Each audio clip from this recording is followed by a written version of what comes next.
Wait lang nga bago ko i-play yung sasabihin ni Sir Ed Caluwag. Kasi kahapon, nag-press release si 88 na kumakasa daw siya sa hamon. Now, need natin 88 mag-usap.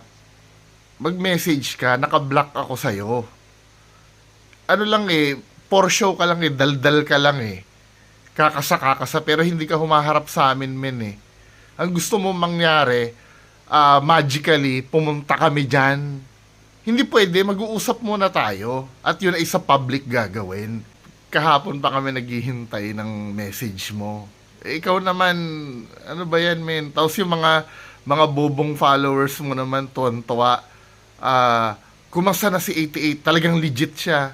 Hindi nga kami kinakausap. Para sa inyo lang yung pagkasa niya. Diba? Hindi naman kumakausap sa amin. Bakit hindi mo kaya? Anyway, dahil hindi mo kaya, ito, panoorin natin masasabi ni Sir Ed. Guys. Ito yung gusto ko reakan nyo. Itong manlulokong to. Kiniklaim niya, si Ghost Hunter 88 yan Kiniklaim niya, may kaibigan siyang duwende. Ito, kausap niya yung duwende dito. Alam niyo guys, natutulog sana ako ngayon, no? Bigla ako nagising po kasi naman po, biglang pumunta po si Linyo. Linyo, yun yung duwende. May emergency po yung ipaabot po niya ngayon po sa akin. Pakinggan po natin, no? Linyo, ano bang kailangan po, kailangan mo sa akin yung ngayon po? Yan yung nagsabi na saludo ka daw sa kanila Yan yun. Paano po? Never po akong nag-comment sa videos. Yung ginawang thumbnail yung image nyo na saludo daw kayo. Never po akong nag-comment sa kanilang mga videos kasi paano ko i-comment ang isang bagay na hindi ko inaayunan. Okay. So paano ko po i-comment ang isang bagay na hindi ko inaayunan? I-play natin, Sarah. Yung duwende. Sabi po niya guys, nabiglaan po yung pagdating niya po dito sa bahay ko po, no? Kasi may emergency talaga na sasabihin po siya. Ano yun? Nasaan? Sabi po niya guys, huwag daw po kami magkumpiyansa po sa mga balbal kasi po lalo po silang dumadami at saka yung gusto po nilang maghiganti po sa team namin. Hindi lang ako, pati kay Bro Larry. Kasi yung leader po nila talaga, meron talaga na makapangyarihan po. I mean, kaya nga pumunta talaga ito parang ano to Napapasalamat po ako, hindi ko inasahan po. Anong tingin nyo doon? Nagsasalita? Asan yung... Duwende daw yun. Hindi nakikita sa camera. Bakit? Hindi daw pwede magpakita sa camera. Siguro. So, hindi mo ako makukonvince. Kasi kahit ako kaya ko yun. Diba? Ang dali lang Anyway, ang dali lang yan. Kahit kumuha ka lang ng isang bata na maggaganon, pwede naman. But wait, there's more.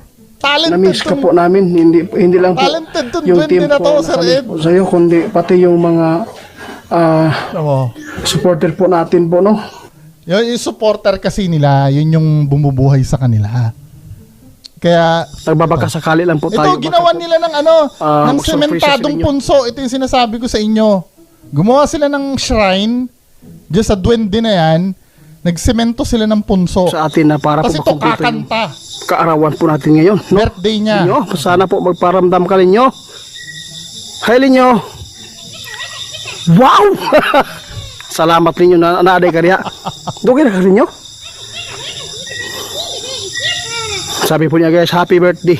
Sana po daw masaya daw ako at bigyan tayo ng marami pang birthday. Linyo, maraming salamat sa imong uso. Pero gano'n, hindi, maging fair naman tayo sa kanila. Ganun ba talaga makipag-usap ang duwende? Sa bangs. I mean, wala bang possibilities na, di ba, alam ko, tama ba ako, spiritual and duwende? Espiritu sila o... Elementals, di ba? So, ibig sabihin, may body yan, may physical body. May nakakapag-produce ba sila ng sound? Yes. Kasi may lingwahe sa kanila Oo. Katulad nito? They talk on their language. Kaya lang, nakikipag-usap siya sa tao paano natatranslate ng tao yung sinasabi ng duwende at that language. Yes, 'di ba? Ang argument ko dito, Sir Ed, kasi kinakausap niya ng Tagalog eh.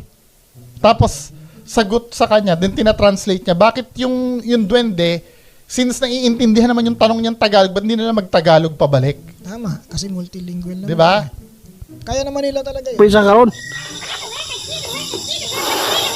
Mas kakanta yan ng ano. Pwede ba mag-request mo sa akong kanta? Kay Tama. salamat. Okay na, guys. Happy birthday, happy birthday. Sige. Kung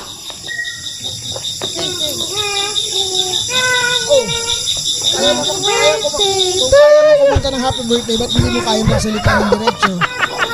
Wow, Pati nga on this day eh. natin, guys. Hindi po ako sa nag-ano kasi nung bata pa po ako, and up to now, honestly, up to now, may mga kaibigan din po akong ganyan. Okay. Pero hindi ko na-exploit ng ganyan. Yes. Oh, granting nga. Ito pa yung gusto kong anuhin eh. Exploitation to, di ba? Let's say totoo. Wag na natin sabihin fake, totoo. Pero yung the way na pagkakitaan mo sa YouTube, di ba? Hindi maganda. Kasi una-una, hindi po kailangan ng mga elemento ng pera o ng anumang material na bagay na galing sa mundo natin. Yung sementong punso. Hindi nila kailangan po yan kasi meron silang sariling dimension. Okay. And doon sa dimension nila, it was already being said, ang dalas-dalas, the Biringan City, the mysterious Biringan City. That is the city of the elementals. Siyudad ng mga engkanto, elemento yan. Ang description is gawa sa ginto. Tapos, siya ang nakatira sa lugar na ginto, tapos gagawan mo lang ng bato. So, what's the value? Yung face value nung ginawa mo, kumpara sa tinitiran niya, paano niya? So, it is safe to say na pwede nilang gawing gatasan lang to. Pwede. Kasi actually po, hindi naman sa, ganito lang po yan. Honestly, up to now, I have mga ganyang kaibigan na elemento na pero hindi ko ina-exploit, hindi ko nga sinasabi sa iba or hindi ko mini-mention ko lang ngayon pero never kong pinakita or yan yung mga kasama ko, at least naramdaman nila before. Pero hindi Huwag yung paramdam ngayon takot ako. pero hindi ko sila ginagawa ng ganyan kasi on your own pwede mo naman silang i-appreciate on the level of friendship. Kasi ang gusto ng mga elemento, makasalamuha ang tao as friend. Hindi mo na kailangang i-exploit na ganyan. I mean, kasi minsan ang sinasabi nila nag-grant ng wish. Totoo ba yun? Mag-grant ng wish yan. Kasi nga, kunyari, physical lang naman yan eh. Gaano ba kadali para sa kanila? Magical sila eh. Gaano kahirap para sa kanila na gawan ka ng pabor? Madali lang yun. Okay. Madali lang po yun. Pero hindi nila po kailangan nung ipapalit mo.